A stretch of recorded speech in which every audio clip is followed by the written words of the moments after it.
Welcome to the Comfort Keepers Davy podcast, where we elevate the human spirit.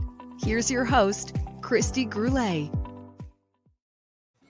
Hello, everyone, and welcome to episode number 4 of the Comfort Keepers Davy podcast. I'm your co-host, Jeremy Wolf, and I'm joined with, of course, your host, Christy Groulet. Christy. The one and only. Hello.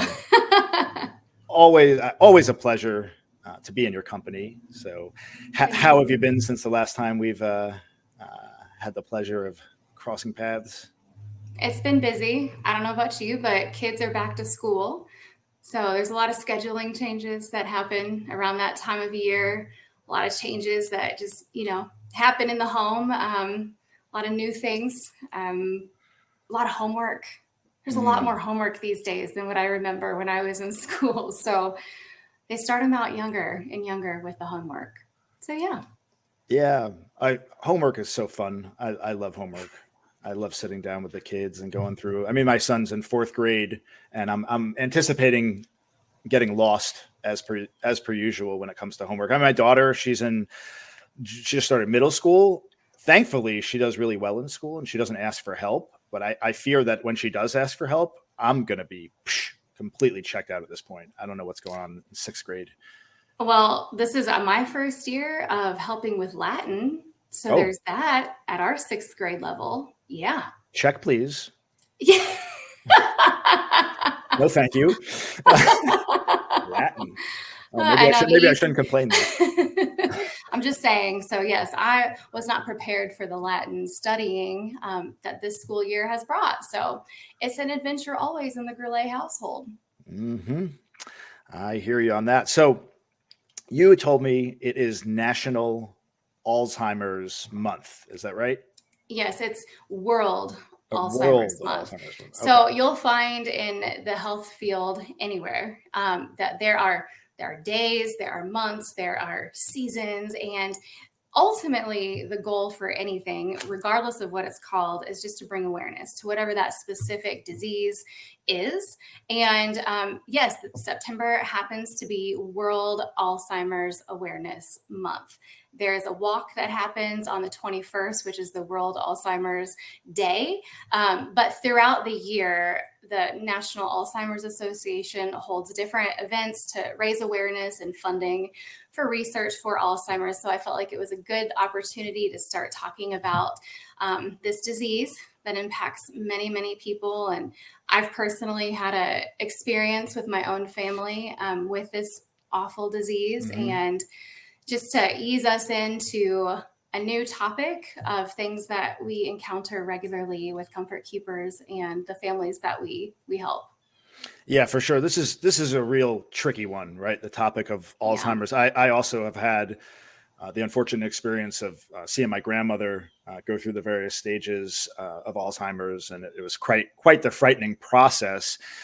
So I think it's a good time for us to talk a little bit about this. And I know obviously you're not a doctor, so we can't really go into all the scientific stuff around Alzheimer's and what's going on in the medical community. But I think we can kind of keeping with the overarching theme that we've had so far on the show, which is this idea of signs to look for in your elderly loved ones, that there could be something going on. I think this kind of is a natural progression of that. Let's talk a little bit about dementia to start off with, and maybe the stages of dementia, and kind of go from there.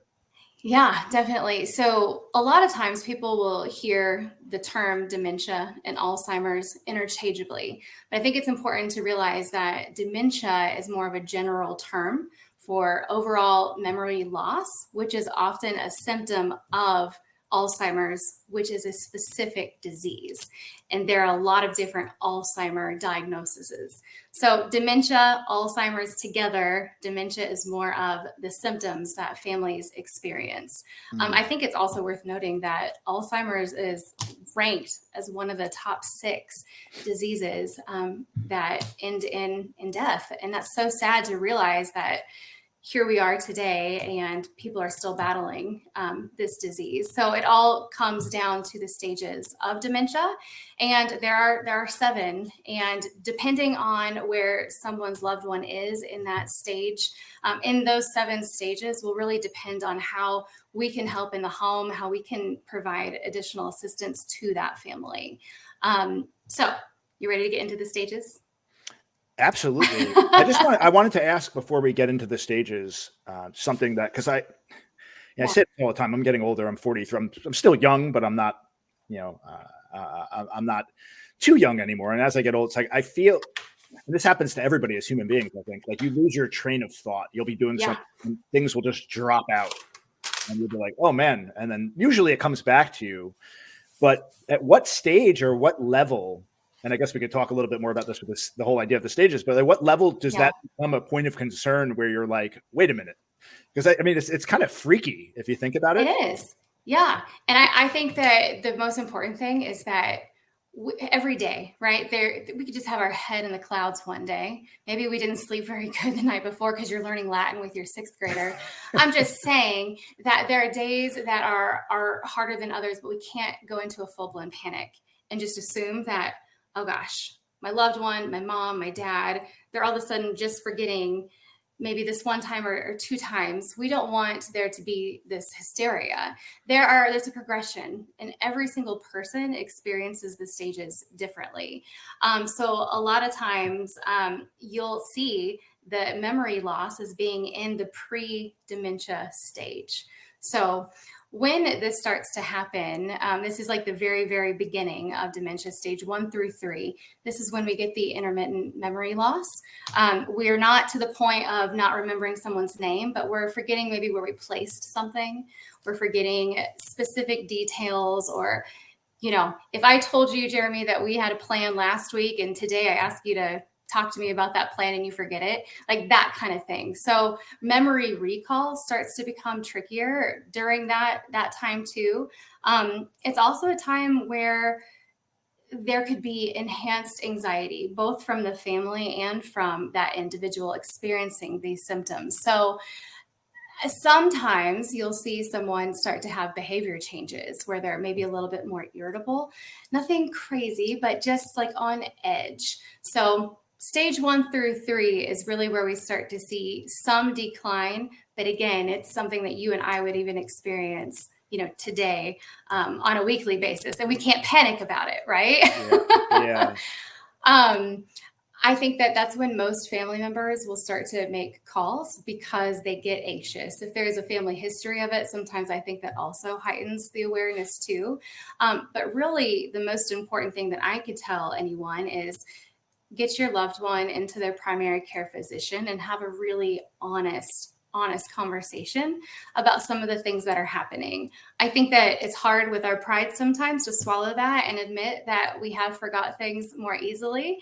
And when we leave our loved ones in their own care and they go to the doctor's appointment by themselves, sometimes the whole story isn't quite shared. So it is nice and it's encouraged to join your loved one, at the doctor's appointment.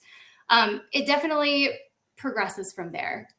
Once we get to around stage 4, we're getting into the mild dementia. And mild dementia is really where we start to see a person that used to love being around family, at family gatherings, outside in the backyard with barbecue. Now they're more withdrawn. They're staying inside.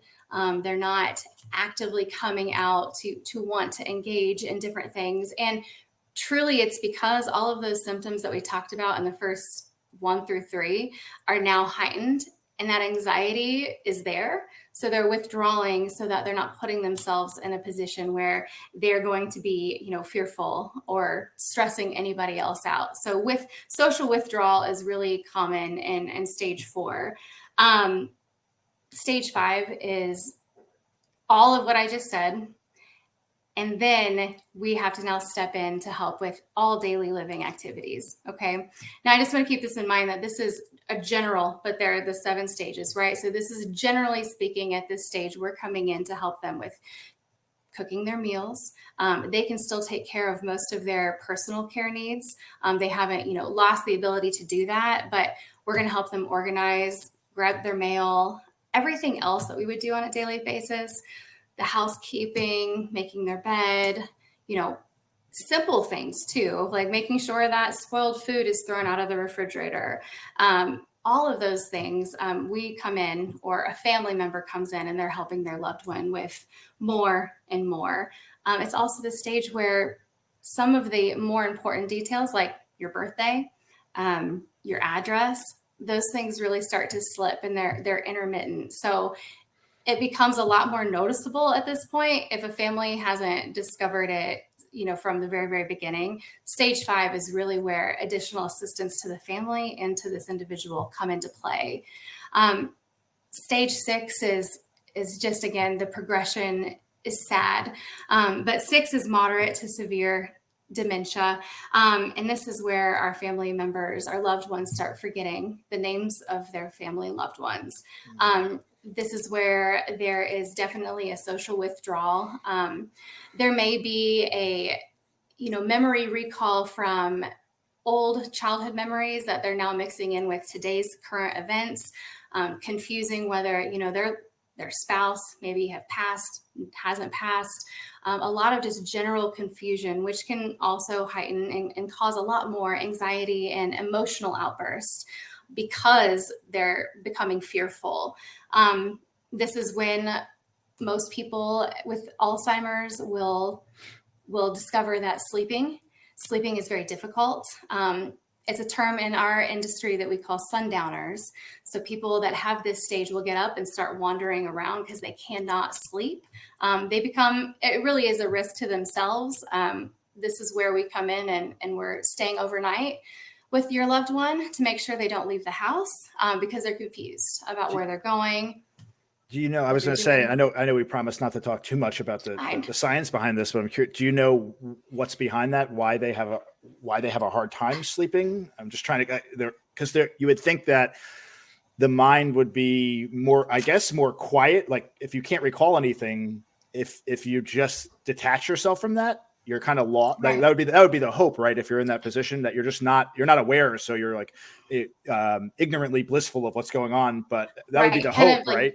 Disassociating and but the terror, the other side of that would be that you kind of you're in and out of that, right? You're aware and you're constantly grasping for the thought and you can't get it. And that's terrifying, right? So I'm not the expert, right? But the term sundowners, like, truly is because of the light. And when the light goes out, a lot of things will change chemically in the brain. There's a lot of really amazing studies that have been done about this, but it does have something to do with the delusional thoughts that an individual with this disease may have at this time. And just the fact that they're not sleeping, and without that light, their activity level changes. I know from experience working with many families that have dealt with this, that this is a time where your sweet, loving individual might actually become combative. Like, it's literally like a light switch. Your loved one can have an amazing day, but have awful nights. And so the general term sundowners, it's a very interesting thing to read into more and more. This is just the stage where that begins to happen. Not to say that it can't start prior to this stage, but this is that general stage where you'll start to see just a complete change in your loved one's overall behavior. And nighttime just tends to be one of the worst. Honestly, at this time, we step in because we're also starting to help with personal care. They can still get up. We can still help them into the restroom, but they're needing a lot more help with it. And the final stage 7, is just, it's sad because at this point, most of the loved ones that we know that have this, they're now nonverbal.